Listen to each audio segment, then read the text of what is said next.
preparasyon to mga kalagalag sa parating na bagyong Upong na may lakas na 120 km/h. So malakas, super typhoon daw ito.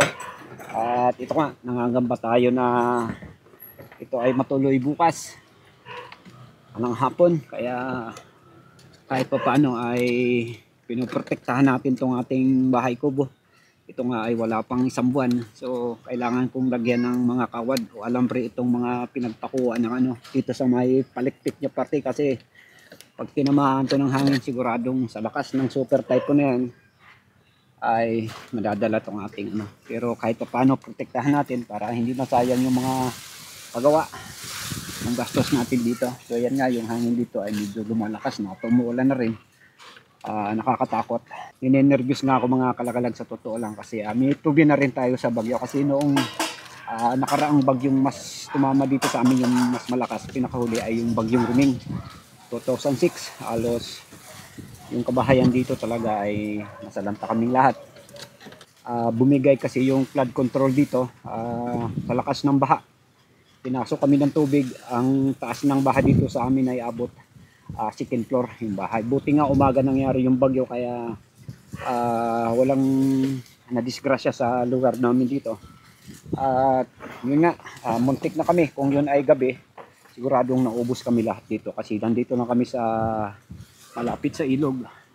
Bumigay yung ano, yung flood control nga, kaya doon halos kami ay nagtiis dito ng ano, may higit 6 na buwan walang kuryente. At swerte nga, nakaligtas kami nung time na lumusong na kami sa tubig. Nung lumakas yung baha ay kasama ko yung kumpare ko. Meron kaming nasalubong na batang inaanod. 8 months pa lang siya, pero milagrong nakalutang siya sa tubig. Malakas yung agos ng tubig nung mapansin na kumpare ko na may bata na inaanod. Yun pala ay nabitiwan ng nanay dahil sa paglikas. At sakto naman, yung agos ng tubig papunta sa amin, naabot ng kumpare ko yung bata. Swerte. Nahablot niya sa ano, sa damit. At yun, yung bata ay nakasurvive. Sa ngayon ay 18 years old na. Binata na. Kaya swerte na naabutan o nakita namin yun. Nagkasalubong kami doon sa agos ng tubig. At nang makuha namin yung bata, makuha ng kumpare ko, ay inakyat namin doon sa may second floor. At kaligtas nga.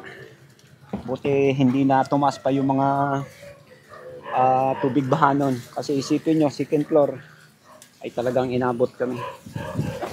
At ngayon nga, itong prepare natin na to ay ayan, no? Lumalakas ng hangin, pero yung bagyo ay bukas pa ng Friday darating hapon daw. So malakas, super typhoon. Sana lumihis sa amin o lumihis, maglaho ang bagyo nang wala talagang masalanta. At dahil nakakatakot talaga, yung pamilya ko ay inilikas ko na, dinala ko na doon sa kabilang barangay, yung mataas yung barangay na yun. At hindi ako makalis dito sa bahay dahil meron pang 3 borders. Hindi ko sila pwede iwan. Responsibilidad natin na pangalagaan natin sila dito. At siyempre yung mga magulang nito nasa malalayo ang lugar nito, ay mag-aala din yung mga magulang. Kaya yung pamilya ko na lang ang sinafety ko, at yung 3 borders puro babae. At yung iba naman ay nagsiuwian na kahapon, pero itong 3 hindi makauwi kasi malalayo talaga sila. At sana nga hindi tumuloy yung bagyo mga kalagalag, dahil hindi mahirap. Kahit nga ako ay talagang ninenervyos dahil sa mahirap mawala ng ano dito, ang kuryente, wala ng mga mapaghanap buhayan, talagang mahirap. Sana nga yung bagong flood control dito ay hindi bumigay kung sakaling lumakas ang bagyo, ang baha, para maging safe kami. Sana hindi yung mga materialis niya, hindi mga gawang hampaw ba. Kasi kung pag ampaw na naman yan, pag yan pumutok ulit, ay pasok na naman yung tubig dito sa amin. Sana hindi na lumakas yung bagyo, ay so, nag-uumpisa na ang ulan mga kalagalag. At ako ay mamaya, magtatali pa ako ng kadena doon sa posting itong bahay kubo ko. Ito ay pinagawa ko lang nung nakaraang buwan, dahil ito ay ano ni Habagat, silungan niya ito eh. So, ilalagay ko din si Abagat sa magandang pwesto niya para pag lumakas ang hangin, siguradong tatangayin siya rin dito. At baba nga ako mga idol dahil natapos ko na rin talian to at doon naman tayo sa baba. Ito mga kalagalag, kadena pa talaga nilagay ko. So, marami naman tayo dito mga mga kung ano-ano na sa tabi. Ito na lang naisipan ko kadena para maging mas matibay yung natin, kubo ng kahit pa paano ay dagdag to protection na dito basta madala-dala. Yan mga kalagalag, nakahook pa yung ating kadena sa pader.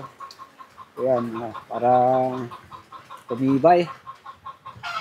At yun si Habagat. So ayan siya yung nakatara dito sa taas. Habagat, kontrahin mo yung bagyong darating para hindi tayo masalanta. So siya dito sa taas mga idol. Ito nga yung kubo-kubo na ginawa ko. Siya lang dito natutulog at kasama na yung mga natin labuyo diyan. Habagat, kontrahin mo kontrahin mo yung bagyo para malusaw maglahaw. Kasi pag habagat mga kalagalag, nangyari na yung hangin, maging habagat, makukontra niya yung bagyo at ito ay ihina. At sana nga hindi na tumuloy bukas dahil nakakatakot nga itong bagyo na to dahil super typhoon.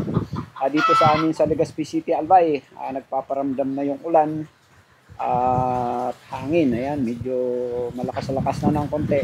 At sana nga sa tulong ng ating Panginoon, maglaw ang bagyo na to ng walang ninuman ang masalanta nito.